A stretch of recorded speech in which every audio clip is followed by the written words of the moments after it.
Forgiven, who still has not died once in 4 games is split. Forgiven the immortal. Congratulations, another victory and great play by you guys. Thank you. Talk us through the picks and bans, getting that Rek'Sai for yourself, but giving up the Gnar-Jarvan combo, which is has proven to be lethal in the past. Yeah, I think you all tried, because we were on the purple side, to leave as many picks as possible, because we take like 2 picks per rotation.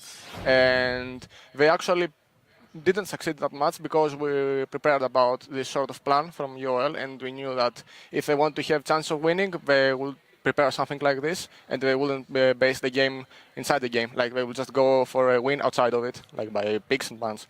And like, we got Rek'Sai, who is like the most OP jungler, I think, even after the nerfs.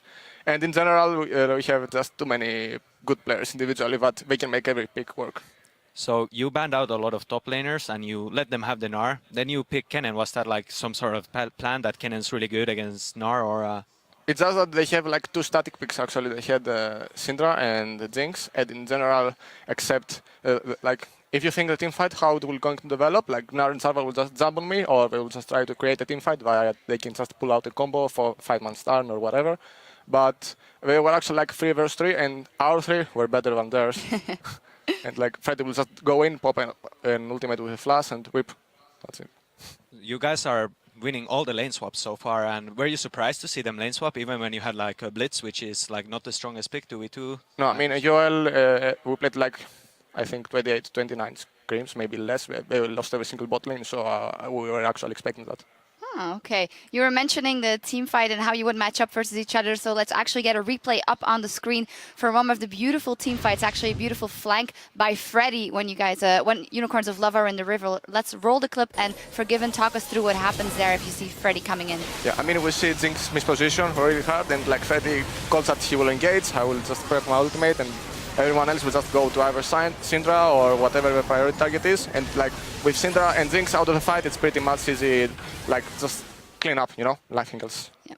So you guys are getting all the Drakes almost so far. Do you think the meta is a lot about getting the Drakes? Like, you put a lot of focus into that? Well, it's just Baron and Dragon. If we can't take towers, we have to take something. We can't just farm everywhere. Yeah. So if people just unworthy and they don't like care about Dragon, we will just take 4 Dragons before 28 minutes, and then we will just contest the first and we will die. Yeah, seems like a lot of teams don't seem to care about the Dragons because you're getting them all.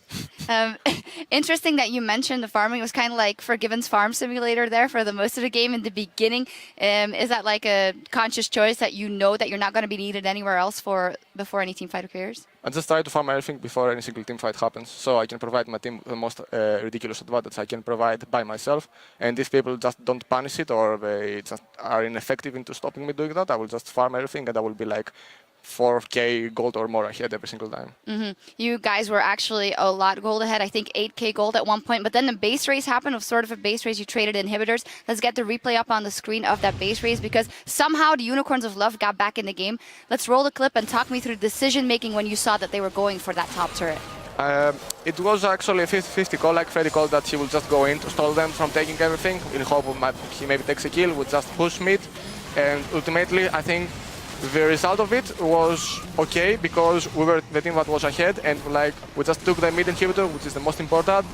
UOL tried to play it after by pushing bot lane, which is inefficient, and we just had to basically wait for 5 minutes and then play out advantage back again. So you guys were not too phased by that they took the inhibitors, you just kept No, we just wait. You just wait. It all seems so simple. Yeah, there we see that you guys trade the inhibitor. You guys ended up with the mid inhibitor, which was really good as well. Let's fast forward to another phase in the game when the Unicorns of Love went for Baron. Another risky move on their part. Let's get that replay up on the screen as well. And Cyanide, I wanted you to talk through this one, because you were the Smite King once, but Svenskeren does a good job here. It was really nerve-wracking because the Baron was going, let's roll the clip here. It'll roll in a second. The Baron was going down really fast. I thought maybe they can make it, but Freddy and Svenskeren just flashed really like insanely bravely into the pit, and Svenskeren somehow gets it. I don't know how he does it, and it just clean up duty at this point, and it just game-ending Baron right there. And Cyanide, in this case, the Unicorns of Love, was it good of them to go for that bold Baron call, and should they maybe just have positioned differently because you're in the pit against the cannon and your AP carry is outside? Yeah, it was a bit awkward, because even if they ended up getting the Baron, they would have all died. So I don't know if it was really a smart call, if they were just a bit faster. Yeah, you agree.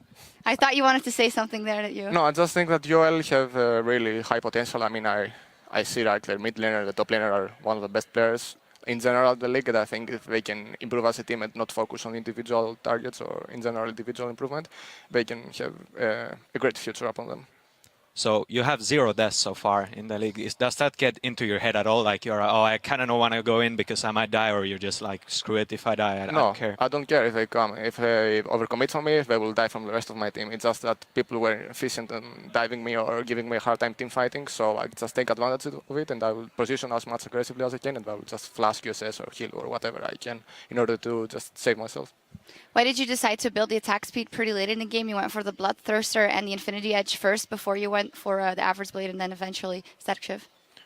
I mean, if I go against a squishy target and people in early game don't build that much of an armor, let's say I go 1v1 against Jinx and Shooter, okay? I will flash a stun and well, I will just critical QR and he's dead. Well, I wish I had that much clear decision making in game. Final question, Iterated in an interview said that you were the best AD carry he ever played with. That's saying a lot, knowing that he played with the likes of Reckless. Do you feel right now that you have the most skill in all the bottom lanes? By far. By far. All right. Thank you very much. Very sure and very confident talking to Forgiven here. It's time for us to take a short break, but we'll be back shortly for our final match of the day between Meet Your Makers and the Copenhagen Wolves. Don't you go anywhere.